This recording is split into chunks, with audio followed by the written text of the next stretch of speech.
Good morning students, Mahendra Kumar Jonwal.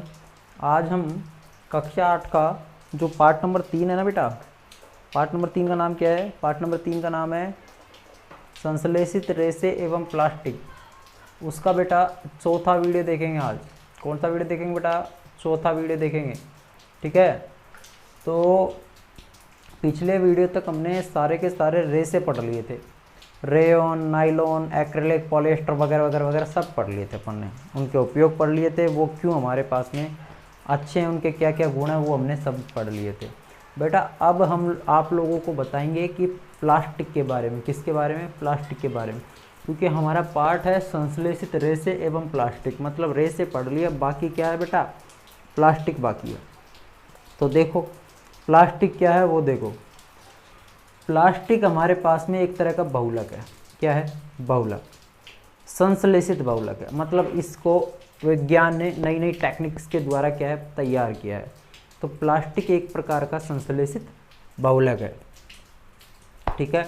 बहुलक का मतलब हो गया कि इसमें एक से अधिक कड़ियाँ जुड़ी हुई हैं। एक से एक कड़ियाँ जुड़कर और नई संरचना का क्या करते हैं, निर्माण करते हैं। वही क्या कहलाती है बेटा? बहुलक कहलाती है। तो संश्लेषित रेशे की तरह प्लास्टिक भी क्या है, एक बहुलक है। और सभी प्रकार के प्लास्टिकों में क्या है कि एक प्रकार की व्यवस्था नहीं होती।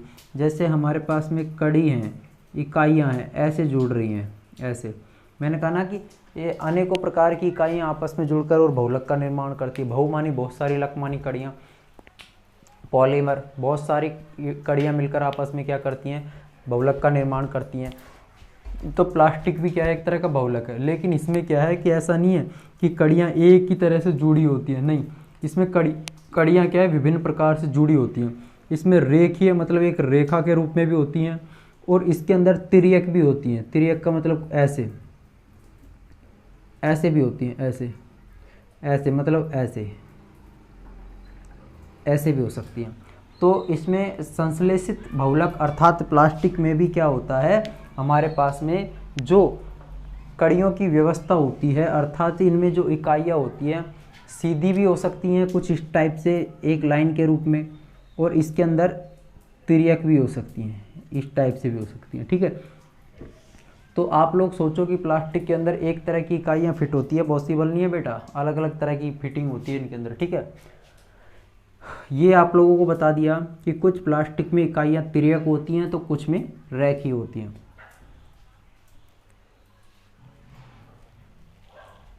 एक और इम्पोर्टेंट चीज़ है बेटा कि जो प्लास्टिक होता है ना, प्लास्टिक, इसको किसी भी प्रकार के सांचे में डाला जा सकता है। मतलब प्लास्टिक को पिघला के और उसको नया रूप दे सकते हैं, ठीक है। तो आप लोगों को चौथा जो पॉइंट है वो ये है कि प्लास्टिक को हम नया रूप भी दे सकते हैं सांचे में पिघला के, ठीक है। पॉलीथीन है, ये भी एक प्रकार का प्लास्टिक है। आप लोग सोचते हो ना प्लास्टिक को, पॉलीथीन प्लास्टिक नहीं है। जी हाँ, पॉलीथीन प्लास्टिक है, ठीक है। पॉलीथीन क्या है? प्लास्टिक है। और इसका उपयोग क्या है, थैली बनाने में किया जाता है। कहाँ पे किया जाता है? थैली बनाने में। आप लोगों को again I will repeat you, मैं वापस पुनः दोहरान कर रहा हूँ कि प्लास्टिक एक संश्लेषित बहुलक है, और इसमें जो कड़ियाँ होती हैं वो इस प्रकार से व्यवस्थित रहती हैं कि या तो एक रेखा के रूप में रहेंगी या ये तिर्यक रूप में रहेंगी, कुछ इस टाइप से रहेंगी, ठीक है बेटा। ये आप लोगों को समझ में आ गया होगा। अब आपसे कोई पूछ ले कि पॉलीथीन क्या है, तो आप लोगों को डायरेक्टली जवाब देना है प्लास्टिक क्या है, एक बहुलक है। क्या है? एक बहुलक है, ठीक है। अब आप लोगों को दिमाग में क्या रखना है, आगे वाली बातें जो मैं आपको बताने वाला हूँ। एक तो पूछेगा आपसे कि थर्मोसेटिंग प्लास्टिक, और एक पूछेगा थर्मोप्लास्टिक, दोनों में क्या अंतर है। तो अब ये जो लाइन लिख रखी है ना बेटा, ये वाली, ये वाली, ये हमारे पास में थर्मोप्लास्टिक का उदाहरण है। सॉरी, आज उबासियाँ इसलिए आ रही हैं, यॉर्निंग इसलिए हो रही है कि अभी क्या है कि दिन भर तो पढ़े, स्कूल पढ़ा के आए, उसके बाद में रेस्ट का टाइम नहीं मिला, इसलिए यॉर्निंग आ रही है। लगातार वीडियो बना रहे हैं, लिख के आए हैं। आप लोग तो मज़े लेते हो बस, और कुछ नहीं है, पढ़ना चाहिए आपको, इतनी मेहनत की बात। तो अब हम पढ़ेंगे थर्मोप्लास्टिक या थर्मोप्लास्टिक और थर्मोसेटिंग प्लास्टिक, दोनों में क्या अंतर है। तो आप लोगों को क्वेश्चन क्या पूछेगा कि प्लास्टिक किसे कहते हैं, थर्मोसेटिंग एवं थर्मोप्लास्टिक में अंतर बताइए। एक तो होती है थर्मोप्लास्टिक और एक होती है thermosetting plastic. Thermosetting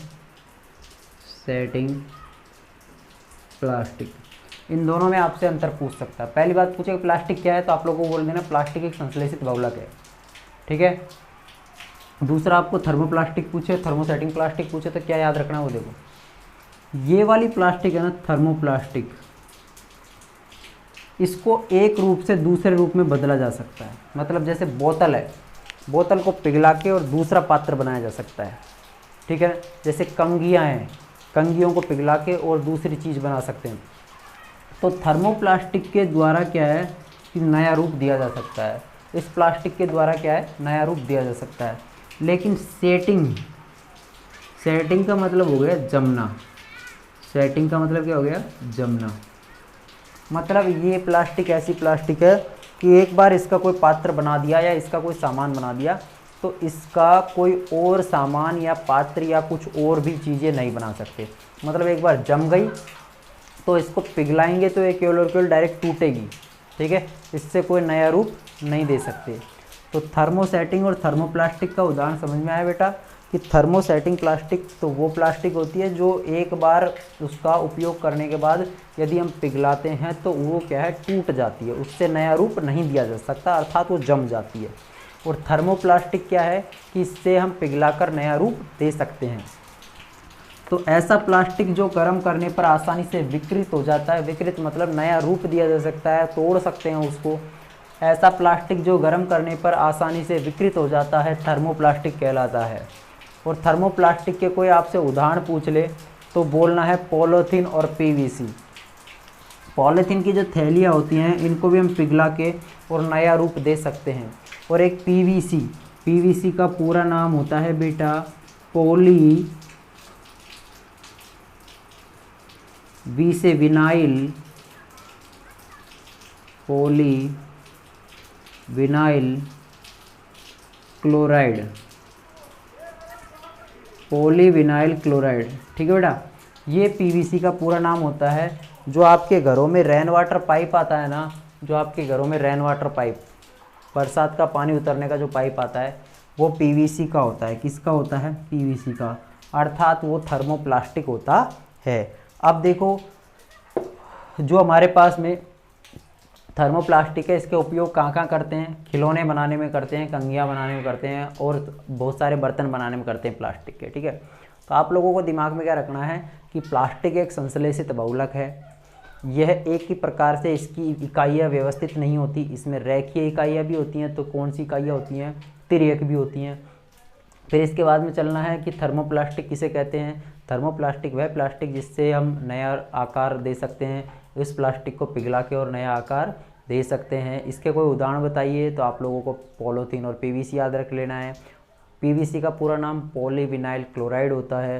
rain water pipe होते हैं वो इसी के बनते हैं, ठीक है। अब आपसे कोई पूछ ले इसका उपयोग बता दे तो आपको उपयोग बताने में कोई झिझक नहीं होनी चाहिए। कंघियाँ बनाने में, खिलौने बनाने में, पात्र बनाने में इसका उपयोग किया जाता है। तो आप लोग इसको उतारो, फिर हम थोड़ा सा आगे चलेंगे।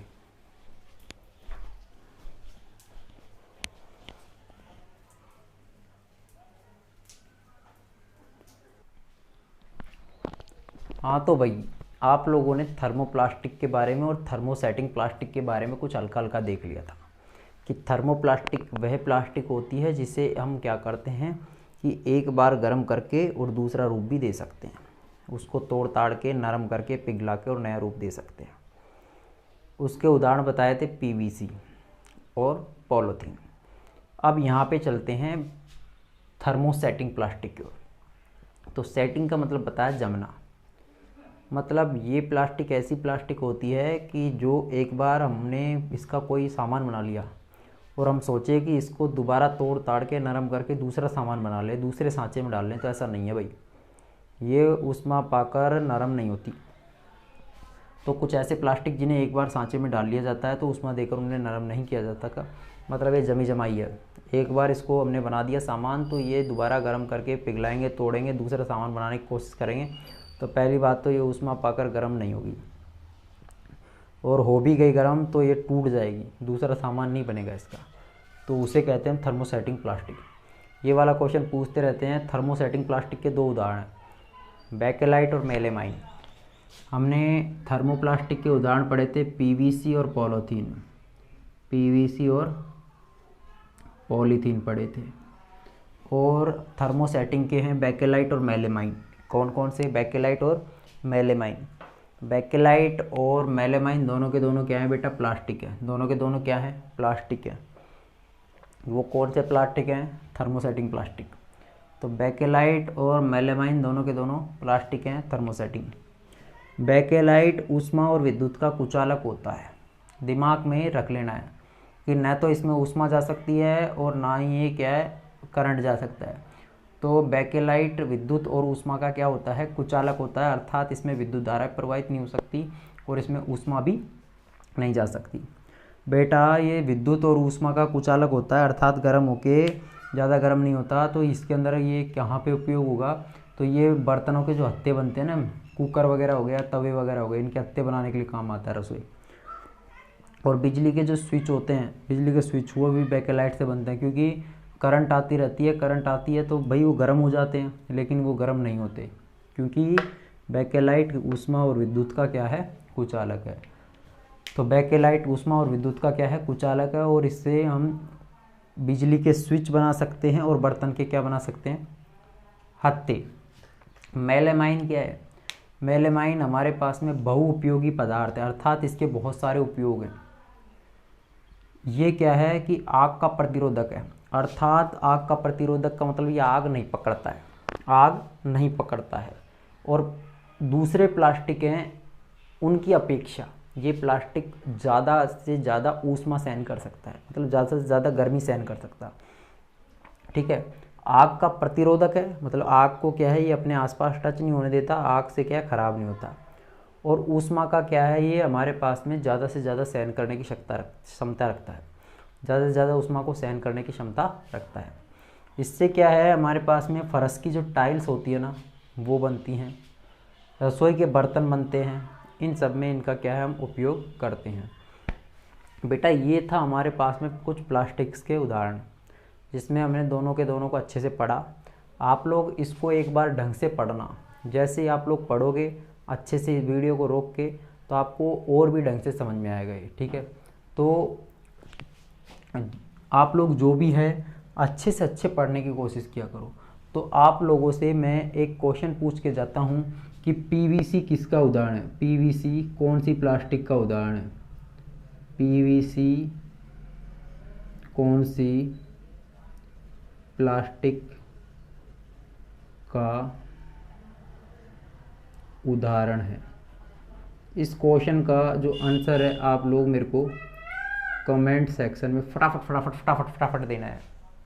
जितने व्यू करोगे उतने के उतने मेरे पास में क्वेश्चन के कमेंट आने चाहिए। और ये अपने नंबर रहे, इन पे आप भी कोई भी प्रॉब्लम हो आप लोग इस पे पूछ सकते हो। ठीक है बेटा। ये मेरा चैनल का नाम है इंद्र कुमार जोनवाल। यूट्यूब पे जाओ, सर्च करो, फटाफट चैनल को सब्सक्राइब करो, बेल आइकन को प्रेस करो और वीडियो को लाइक करो, ठोक दो दमादम। ठीक है। आप लोग थोड़ा सा ध्यान दो, फटाफट फटाफट फटाफट फटाफट आप लोग इसको क्या है, लाइक करो, और वीडियो आपको समझ में आएगी, इतनी गारंटी देता हूँ। थोड़ा ढंग से पढ़ने की कोशिश करो और काम कंप्लीट रखो। ठीक है। इतना छोटा वीडियो इसलिए बनाता हूँ ताकि आपको अच्छे से समझ में आए, क्योंकि पार्ट तीसरा चल रहा है, वो भी कंप्लीट की ओर है, इसलिए ना। तो आप लोग इसको अच्छे से पढ़ो। हम अगली वीडियो में मिलेंगे, तब तक के लिए धन्यवाद।